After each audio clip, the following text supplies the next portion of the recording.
അതുകൊണ്ട് നാളെ രാവിലെ ശാസ്ത്രീയ നഗറിന് മുമ്പിലുള്ള പോസ്റ്റ് ഓഫീസിന് മുന്നിലുള്ള എന്റെ വീട്ടിൽ വരണം. പിന്നെ സ്ഥലത്തിന് വല്ല മാറ്റം ഉണ്ടെങ്കിൽ അങ്കിള് മോക്ക് മെസ്സേജ് അയക്കാം. നമ്മൾ അധികാരത്തിൽ വന്നാൽ 10 ദിവസത്തിനകം ആനന്ദമുള്ള ഈ കാശ് തിരിച്ചു പിടിക്കും.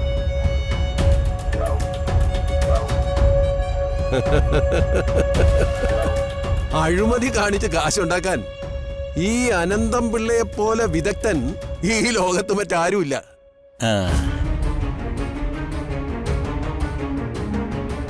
മൂക്കുപ്പൊടി വാങ്ങാൻ 3 രൂപ ഇല്ലാത്ത ഞാനാ നോട്ടുകെട്ടുകൾ ചുമന്ന് മടുത്തത്. പിന്നെ എല്ലാരും കേൾക്കാൻ പറയാ, ഞാൻ ഈ കണക്കൊക്കെ ഒന്ന് വായിക്കാം. വോട്ടുകൾ മറിക്കാൻ ചെലവാക്കിയ കാശ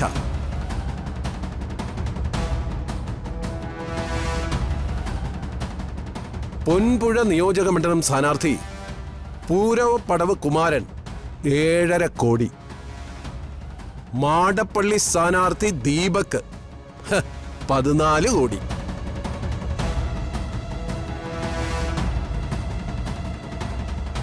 ഓടപ്പുഴ സ്ഥാനാർത്ഥി ശ്രീലക്ഷ്മി ഹരീഷ് 5 കോടി.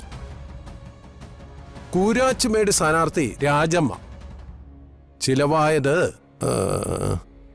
2.5 കോടി. ആ വട്ടിവെട്ടിക്കരയില് ഒരു 3000 വോട്ട് കിടന്ന് ആടുന്നുണ്ട്. കുറെ കാശുമായിട്ട് നമുക്ക് അങ്ങോട്ട് പോകാം. നീ രാത്രി തന്നെ വിട്ടോടാ പൊടിയാടി. പിന്നെ ശ്രീലക്ഷ്മിയുടെ മണ്ഡലമൊക്കെ എങ്ങനെ പോകുന്നു?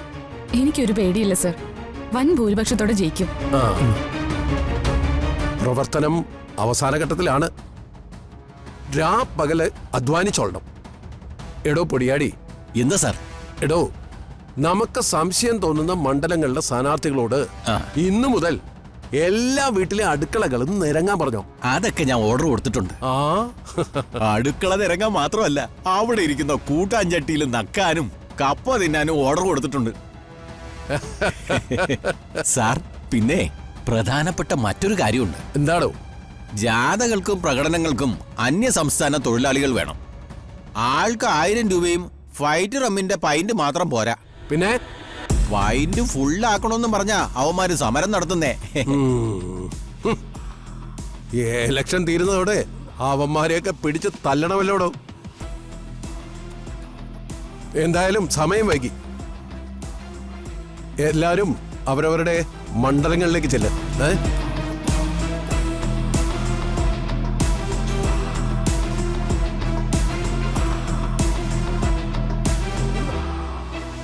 എനിക്ക് കിട്ടിയ ഒരു രഹസ്യ ഇൻഫർമേഷനാ.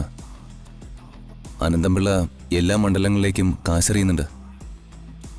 പോലീസിന്റെ കണ്ണു വെട്ടിച്ച് അതൊന്നും സാധ്യമല്ല രാജു.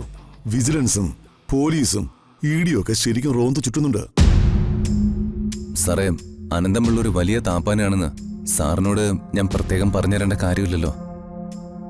ഏട്ടാ, അയാൾ വലിയൊരു ക്രിമിനൽ അല്ലേ? അയാളുടെ കൂടെ ഉള്ളവരും ക്രിമിനലും ഗുണ്ടകളുമാ. കോഴിവണ്ടി, കാലിത്തീറ്റ, ആംബുലൻസ്, കക്കൂസ് മാലിന്യ വാൻ, ഇതിലൊക്കെയാ അയാൾ കാശ് കടത്തുന്നത്. അങ്ങനെയാണെങ്കിലേ സൂക്ഷിക്കണം കേട്ടോ പ്രതാപ.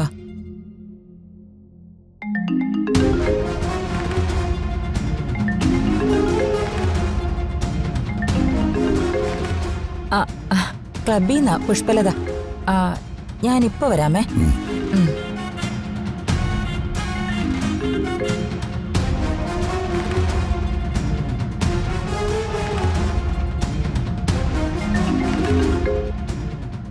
ഹലോ അംബികേ, ഇത് ഞാനാ, അനന്തംപിള്ള.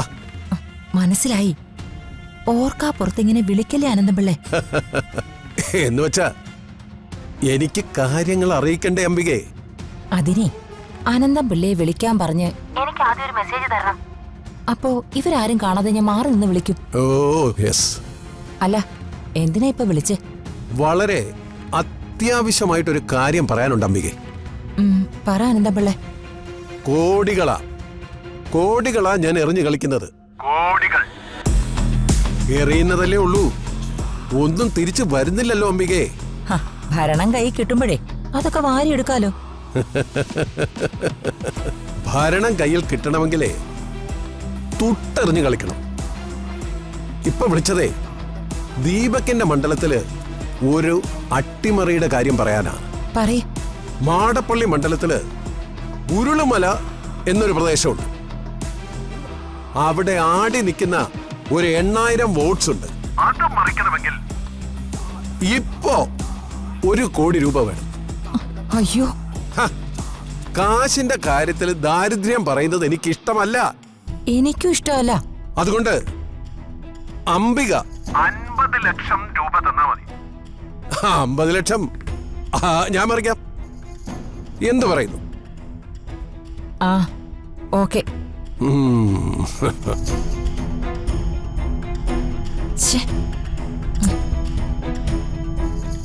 ഇനിയാണ് ട്വിസ്റ്റ്. കത്രിക പൂട്ട്.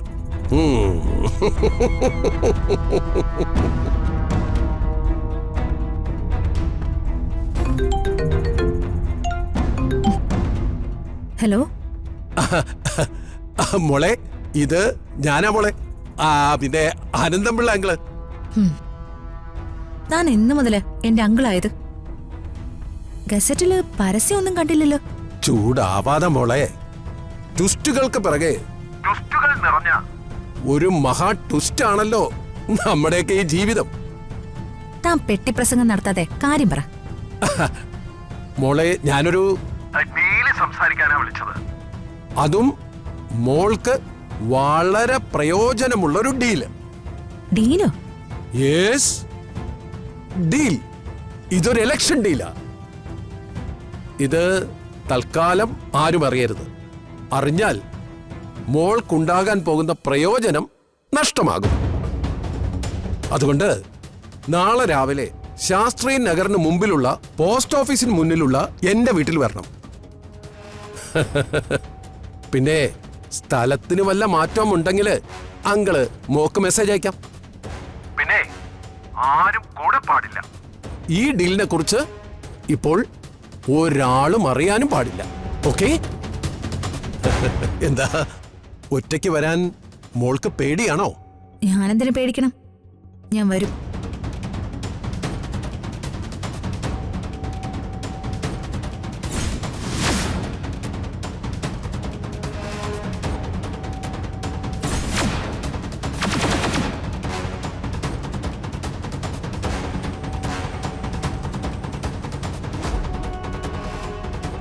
എന്തിനായിരിക്കും അനന്തപിള്ള കാണണമെന്ന് പറഞ്ഞത്? എന്തായിരിക്കും ആ ഇലക്ഷൻ ഡീല്? രാജു ഇല്ലാതെ പോണോ? ഒറ്റയ്ക്ക് ചെല്ലണമെന്നല്ലേ അയാൾ പറഞ്ഞത്. അപ്പോൾ രാജുവിനെയും കൂട്ടി പോയാ? വേണ്ട, ആദ്യം അയാൾ പറഞ്ഞതുപോലെ തന്നെ ചെയ്യാം. എന്തായാലും കാര്യം അറിഞ്ഞിട്ട് ബാക്കി.